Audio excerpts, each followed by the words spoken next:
भाई हाथ जोड़ के बैठ जाओ, फोटो वगैरह खींच रहे हैं इस तरीके से करके सर की करनी है सामने सर की फोटो। अरे तू यहाँ सामने बहुत जगह देखो अव्यवस्था फैलेगी उतने ज्यादा गड़बड़ होगा। और जितने भी बच्चे साइड में हैं या जो भी हमारे टीचर साथी पीछे हैं, एक बार सब लोग बैठ जाएंगे इधर तो काफी ज्यादा बेहतर होगा।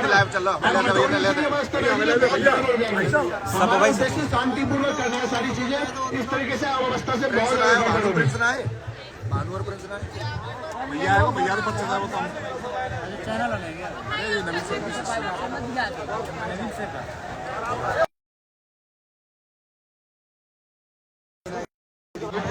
हाथ उठा के बोलते भी यहीं से चले गए, मैं भी चला गया। अरे सर बैठेंगे नीचे। अरे बैठने भाई मीडिया से हो यार। हाँ बैठो नहीं यहाँ पे। और अगर तुमको लगता है कि तुम गैर अनुशासित होकर अपनी मांग मंगा सकते हो तो तुम्हारी भूल है। अनुशासित होना पड़ेगा। और शायद इनके पैरों में ज्यादा दम है जो खड़े होने का प्रयास कर रहे हैं, क्योंकि इनको बैठे हुए लोग अच्छे नहीं लग रहे हैं और ना इनको बैठना है। तो मैं एक बार फिर से आपका भाई होने के नाते रिक्वेस्ट करता हूं कि एक भी छात्र खड़ा न रहे। और अगले 15 सेकंड में हम ये करके दिखाएंगे कि हमारा एक भी साथी नहीं खड़ा होगा। अगर आपके पास कोई खड़ा हुआ है और हमारी बात को नहीं मानता है, बैठने की इस बात को नहीं मांग रहा है, इसका मतलब वो चाहता है कि आपकी चीजें सही ना चले और सिर्फ एक ही बारे में यहाँ बात करते रहे।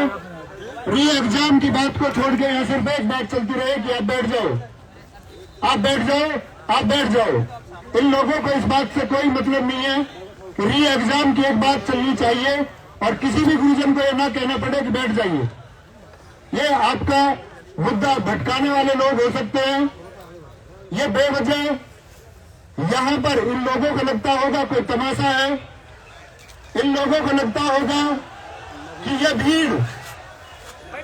भीड़ नहीं है, ये लाखों करोड़ों घरों के जज्बात हैं जो कुचल दिए गए।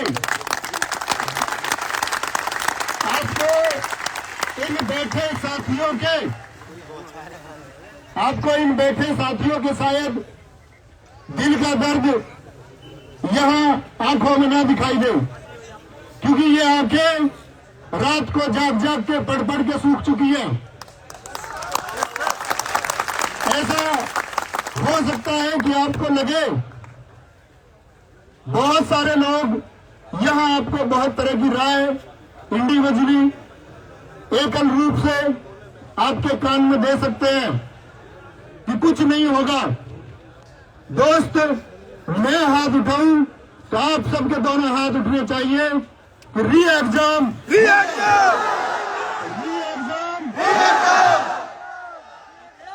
और अगर एक छात्र शक्ति और उसके साथ में आपके साथी, आपके भाई, आपके सारे अध्यापक जिन्होंने आपकी तरह नींदें गंवाई हैं, जो सपना आपने देखा वो सपना हमने भी देखा कि हम इस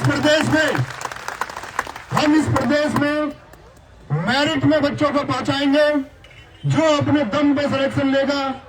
और फ्री एजुकेशन यूट्यूब पर दी, वो इस बात के लिए नहीं दी कि चंद लोग 4 घंटे में पेपर पाके तुमसे बेहतर कर जाएं। वो शिक्षा तुमको इस बात के लिए नहीं दी कि कल को चंद लोग आकर के आपकी इस जायज मांग को दमित कर दें। वो शिक्षा आप लोगों को इस बात के लिए नहीं दी कि आप एक व्यवस्था तक नहीं बना पाते और कहने के बावजूद कुछ लोग खड़े हो जाते हैं। मैं फिर कहता हूं, ऐसे लोगों को आप अभी बाहर भेजने का प्रयास कीजिए। जो लोग खड़े हैं ये नहीं चाहते कि आपका री एग्जाम हो।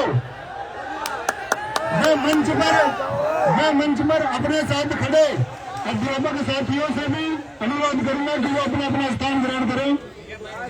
और भाई, ये जो तुम फोटो खींच रहे हो ना यहाँ, ये जो तुम चरण स्पर्श कर रहे हो यहाँ, इसका कोई मोल नहीं है। इसका मोल तब है अगर तुम ताकत से ये एग्जाम करवा पाए, तो हम जानते हैं कि हम तब ये मानेंगे कि आप अपने गुरुओं के प्रति श्रद्धा रखते हो। आपके गुरुजनों ने एक मुहिम चलाई, आपके गुरुजनों ने एक मुहिम चलाई कि बच्चे आपके सपनों के साथ एक खिलवाड़ हुआ है।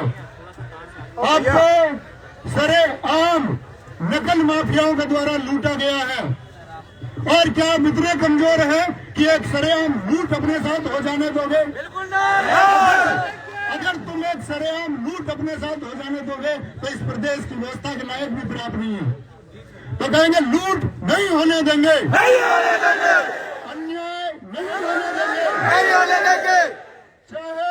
चाहे सूरज निकले, चाहे सूरज डूबे, चाहे सुबह हो, चाहे कितनी शाम, एक ही मान, एक ही मान। और दोस्त, किसी भी कोई भाई नाम नहीं लेना है किसी का। देखो, आप जानते होंगे छंद में आंसू दिखा देना। अगर अपने छात्र होंगे, मैंने एक बात कही है कि आप किसी भी विषम से विषम परिस्थिति में मेरी आंख से आंसू नहीं देखोगे। और साथ ही पूरा जीवन संघर्ष में गया और अंकित भाटी सर ने सिर्फ एक ही संदेश देकर के मुझे यहां भेजा कि बच्चों की आंख में सूखा हुआ ये आंसू हमको दिखाई देता है और ये प्रशासन को देखना होगा। इस आंदोलन की, इस महान आंदोलन की अभी एक शुरुआत हुई है, अभी बस इसका समय हुआ है। और आप देखना, हम साथी कल तक इसको इस देश का सबसे बड़ा आंदोलन बना देंगे, अन्याय नहीं होने देंगे, नहीं होने देंगे। लेकिन बहुत ध्यानपूर्वक ये बातें सुननी होंगी। कोई भी आंदोलन महान होता है उसके पीछे बने विचार से। सारे साथी अध्यापकों ने इसके बारे में चर्चा की। शायद बहुत सारे नाम मैं नहीं ले सकता, लेकिन सबका कंट्रीब्यूशन है। ऐसा नहीं है कि इस प्रदेश के ही टीचर्स का इसमें कंट्रीब्यूशन है। इस प्रदेश से बाहर के अध्यापक भी आपके लिए सामूहिक रूप से गोपनीय चर्चा में शामिल हुए कि कब क्या कैसे करना होगा। एक बात चली थी कि अब से 2 साल पहले मैंने एक बात कही थी कि प्रशासन चाह के भी आपकी परीक्षा में गड़बड़ी नहीं कर सकता। आज से 2 साल पहले एक बात कही थी कि प्रशासन यदि गड़बड़ करेगा तो मैं लखनऊ पैदल जाऊंगा। और उस पैदल आने को मैंने माना। हम पुलिस प्रशासन का बहुत सम्मान करते हैं। कल शायद आप भी इसके साथी होंगे, जी सर, आप भी इसमें शामिल होंगे। आपको बहुत सारी चीजें फॉलो करनी पड़ेंगी, लेकिन पुलिस विभाग को यह भी समझना होगा कि इन बच्चों का आखिरी सपना यह है। अगर यह उम्मीद टूट गई तो इस उम्मीद के टूटने के पीछे तुम भी कहीं ना कहीं शामिल हो। इन निम्न वर्ग के, इन किसानों के, इन मजदूरों के, इन सपने देखती आंखों के गुनहगार तुम भी होगे।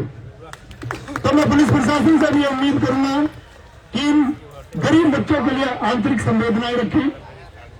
माना आपको प्रशासन की बात सुननी होगी, लेकिन इनके लिए प्लीज थोड़ी सी संवेदनाएं, थोड़ी सी भावनाएं, जिनके सपनों को कुचला गया।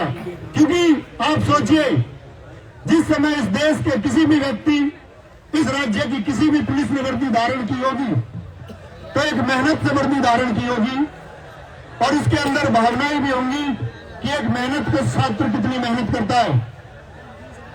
और यदि भावनाएं नहीं है इन छात्रों को लेकर के, इन मासूम साथियों को लेकर के प्रशासन के अंदर, अगर थोड़ी भी संवेदना नहीं है तो इसका मतलब होगा कि प्रशासन में भी इस धांधली की तरह शामिल हुए कुछ लोग उस समय भी बाकी हैं। तो प्रशासन से अपील है कि इन बच्चों के लिए आंतरिक भावनाएं बचा के रखें, क्योंकि आप सोचिए, इस प्रशासन में बैठा हुआ हर व्यक्ति सोचे, हर मंत्री सोचे, हर संतरी सोचे, हर एक पदाधिकारी सोचे कि अगर आपके सपने को कुचला जाता तो तुम्हें कैसा महसूस होता। इस छात्र को दोबारा परीक्षा देना ये अपने आप में एक दर्द की बात है, क्योंकि जिस हौसले से हम एक बार पढ़ते हैं, एक टारगेट के लिए पढ़ते हैं और 45 दिन में हम इतने सारे विषयों की तैयारी कर जाते हैं, वो हौसला हम फिर से जुटाएं और फिर से खड़े हो, उसके लिए छात्र तैयार हो जाता है।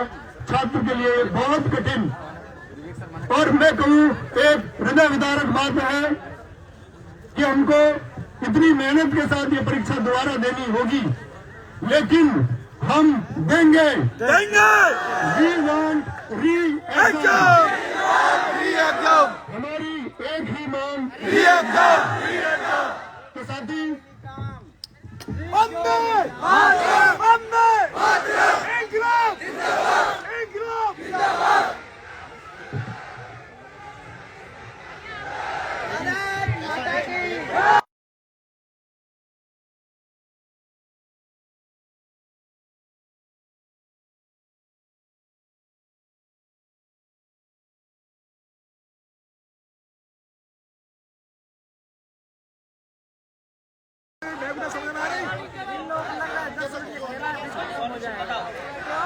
समय और कोई आ भैया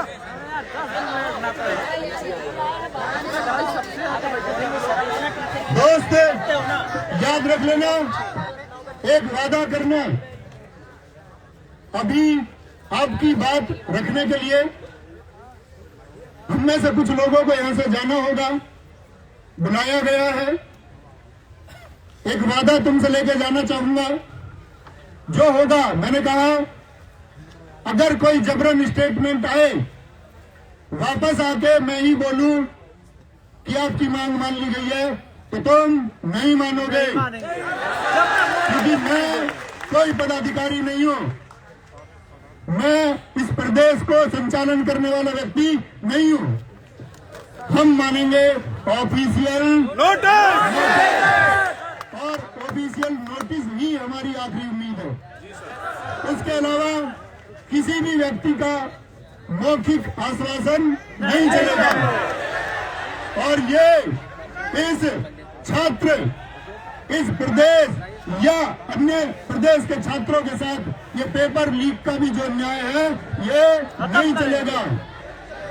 पेपर दोबारा होगा, परीक्षा दोबारा होगी और फेयर कंडक्ट करानी होगी।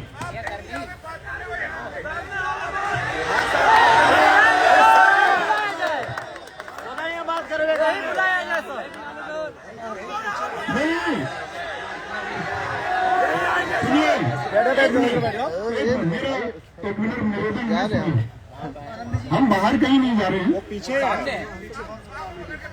अरे शांत रहो यार भाई, हमें पकड़ के बिठा ले, आपको इतने लोगों को नहीं बिठा सकते ना। सर, हम लोग लीड करेंगे। और सुनो, मैंने कहा ना, नेतृत्व तुम्हारा है, और अगर अंतिम पत्ता भी यहाँ मौजूद रहे, अंतिम बालू का कण भी यहाँ मौजूद रहे, तो किसी ने कथन कहा था कि इस देश की बालू के कण से इस देश का सबसे बड़ा आंदोलन खड़ा किया जा सकता है। आपकी मांग जायज है, आप घबराना मत। छात्र में अगर आपको खदेड़ भी दिया जाए, अगर आपको खदेड़ भी दिया जाए ना, तो एक छात्र आके बैठ जाना, मैं आपको विश्वास दिलाता हूँ, एक आवाज पर इस प्रदेश के इतने, इससे कई गुना छात्र फिर बैठेंगे, हर रोज बैठेंगे, हर रोज बैठेंगे, दिन महीने वर्षों तक बैठना पड़ेगा, बैठेंगे, लगातार आवाज उठती रहेगी। जब तक न्याय नहीं मिलेगा, तब तक हर अंतिम रास्ते पर विचार किया जाएगा। सारे साथी प्लीज बैठ जाओ, बैठ जाओ। ये लोग जो खड़े हैं, ये कह दे कि हमारी आवश्यकता नहीं है, भाई तुम्हारे लिए आए हैं, कोई भी छात्र, मैंने कहा जो बैठे हुए हैं उनके पास जो कोई खड़ा हुआ है वो उसको बिठाएं, उसको बिठाएं। और प्रशासन से जो कोई भी बात होगी यहाँ बच्चों के सामने होगी, बंद कमरे में कोई बात नहीं होगी। बंद कमरे में की गई कोई भी बात मान्य नहीं होगी। बच्चों के साथ धांधली खुलेआम हुई है, बच्चों के साथ धांधली सोशल मीडिया पर खुलेआम हुई है, तो बातचीत भी खुलेआम होनी चाहिए। अगर प्रशासन ये कह दे कि ये धांधली हमने बंद कमरे से कराई है और हम इसके जिम्मेदार हैं, तो हम भी बंद कमरे में बातचीत को तैयार हैं। लेकिन प्रशासन नहीं मानता इस बात को कि धांधली नहीं हुई है, ये भ्रामक है, ये भ्रामक नहीं है, ये बेरोजगारी है जिसकी वजह से। अरे हट जाओ यार, तुम सब लोग पीछे, तुम बच्चों को कंट्रोल करें, जो बच्चे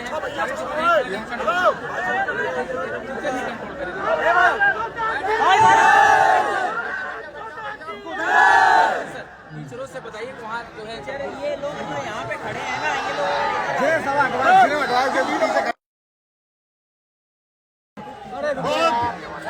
बहुत शांति के साथ बैठेंगे। बहुत जरूरी संवाद आपसे करने वाला हूँ, बहुत जरूरी संवाद। अपने बगल के साथी को साइलेंस के लिए बोलिए, अपने कान में कोई अतिरिक्त आवाज मत आने दीजिए री एग्जाम के अलावा। और मेरे साथ इस मंच पर जो साथी खड़े हुए हैं, इनसे भी मैं रिक्वेस्ट करता हूँ कि प्लीज थोड़ा थोड़ा सा स्पेस लीजिए, प्लीज एक बार बैठिए। और जो सरकार या कोई भी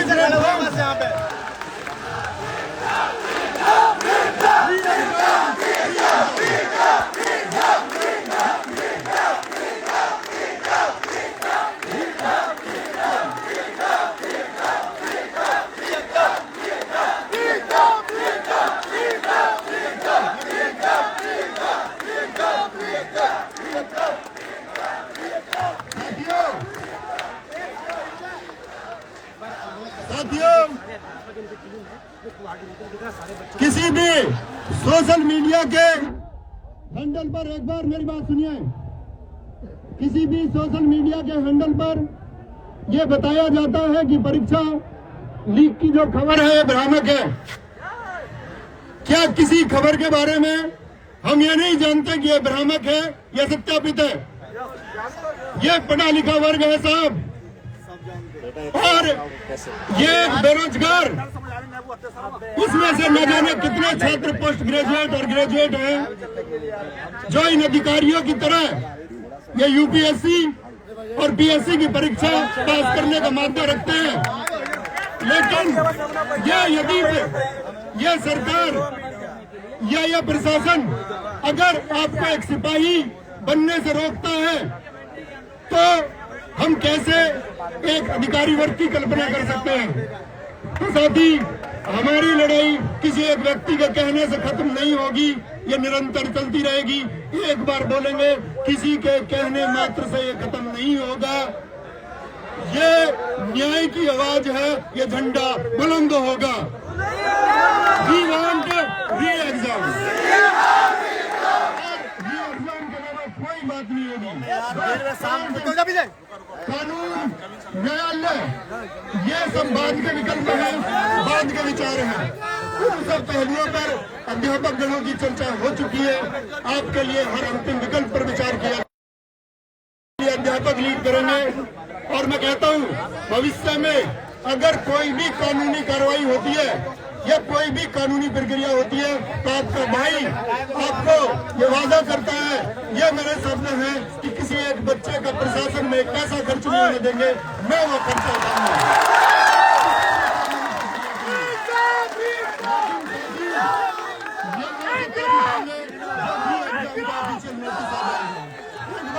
एक सुर में बोलेंगे, भारत माता की We want